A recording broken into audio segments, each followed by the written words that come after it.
So good morning, ladies and gentlemen. Thank you for having me. It's a great honor to open the second day of this year's edition of the Budapest Forum, the third one here in the Central European University campus, right at the Danube, a place that for me will never lose the spirit of a free and open debate, of a space for independent minds and souls. Thank you also to the city of Budapest and to the Political Capital Institute, as well as to the CEU Democracy Institute. We, as the Heinrich-Böll Foundation, are very happy to support this event as a strategic partner, and I'm honored to be here in person this time. We are talking about the issue of sustainable democracy, and of course, we're doing that in a time where we see a lot of challenges, not only inside our democracies, but also in the outset. And we see that there is a lack of respect for principles which have been agreed on for a long time. When we see the attack of Russia vis-à-vis Ukraine, when we see now in the recent days the completely inhuman attack and horrible attack by Hamas on Israel, we see that the question of respecting not only basic principles of international law and a rules-based order, but also the respect for the understanding that there's value in understanding the basic principles our society is based on. Our society is on values which have been debated and deliberately worked out by so many generations. And if we look at Europe and the question of safeguarding democracy in Europe, we can go back this year, 175 years ago, in 1848, where in Europe, many revolutions were started in order to bring forward principles of democracy, of republicanism, of the rules of a rules-based order in society, in order to make sure that there is democracy in place, but that there's also basic principles which we have to adhere together. And although also this revolution, one of them took place here, was not successful, it was one of the main building blocks of the developments of democracies, not only in Europe, but globally. And the systems, the democratic systems being built in the decades and centuries after in Europe, and which had to be safeguarded and built up again and again, were following the principles of those people fighting for these principles. But by the way, back then, also here, the revolutionists back then were calling clearly for certain principles which are different to just like the rule of the people and the majority vote. They were calling for principles like free media, for principles like independent judges, for principles which refer to the question how political power has to be controlled, and that there need to be checks and balances in place. All of that today sometimes get into the background of what democracy is about, because it's not only about getting a majority and then the things are done. The idea of democracy was far more, and we all knew that democracy can only be upheld when those principles, Republican principles also, were to be respected. And that is, when we look at today's landscape in Europe, a real challenge to get an understanding about these principles, to get an understanding that it's necessary for democratic space, for a possibility to develop new ideas and to get forward. And I think that the loss of respect to these principles, which we see in the external dimension,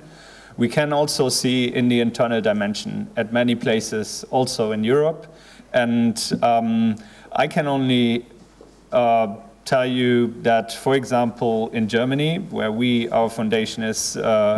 based, we are acting all across Europe and also globally. But if you look at Germany,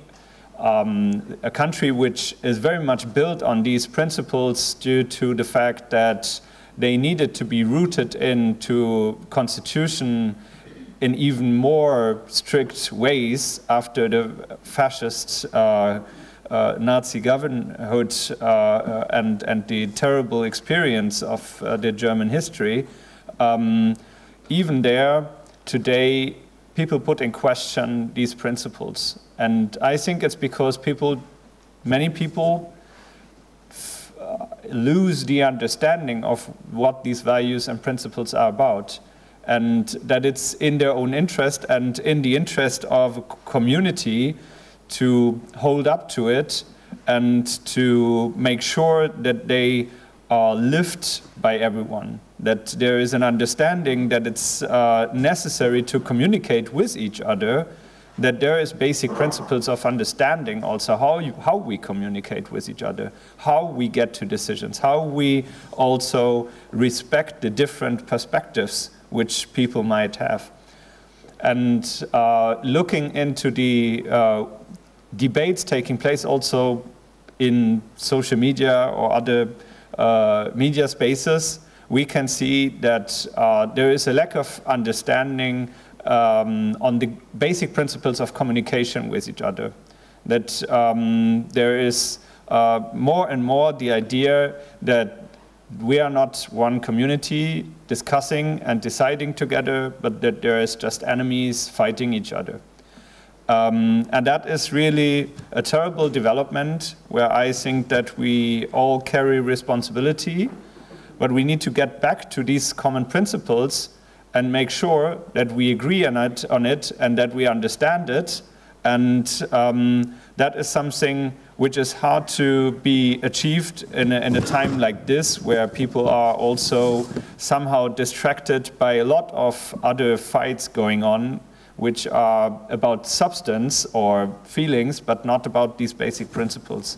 And there's obviously also some who try to just divert the awareness on some cultural fight, on different understandings of life concepts, for example, rather than having them debating on basic principles of society. So we need to get that right again, and in order to get people back into that debate, it's important to make clear to them how the benefits of a constructive decision-making process on the basis of principles of democracy, of rule of law, of a Republican value-driven society, that these benefits are there, that we can see that progress and change also has positive effects on the everyday life of citizens, and that needs to be communicated, because we all see the challenges. They are there. It's not that we can just ignore that, especially also when it comes to ecological and economic challenges, which we just see in a very deep in a very deep concept now coming up, because everything is to be put in question of these changes we are envisaging. So what we have to do in this light is to explain better what are the benefits of having a principle-based decisions and a principle-based democratic space, but also inviting everyone to take part in that debate and not getting diverted by debates on cultural wars or other questions of the individual life of people, but into the concept of how can we construct our society together. And that's what I see is necessary also when we talk about the way how we want to build sustainable democracies in Europe and abroad right now, in a moment where there's so much disrespect for certain principles and basic rule of law understandings, to make sure that we don't drive people away from these values, but always invite them back to come onto that space of debate that common understanding to give the hand to everyone who wants to get on board of these principles, but to also make sure that there's no other way to really overcome the challenges rather than sticking to these principles and trying to build a common community. And I'm really hoping that today's debate will bring ideas to the question how we can do that. I'm very happy that I'm seeing so many people still fighting for sustainable democracies, also here in Hungary, and that there's alliances which can be built, and broad alliances can be built still, not only here but everywhere in Europe. And I think that it's our role also, in order to facilitate building alliances for these basic principles, to make sure everyone can come on board for the future. Thank you very much.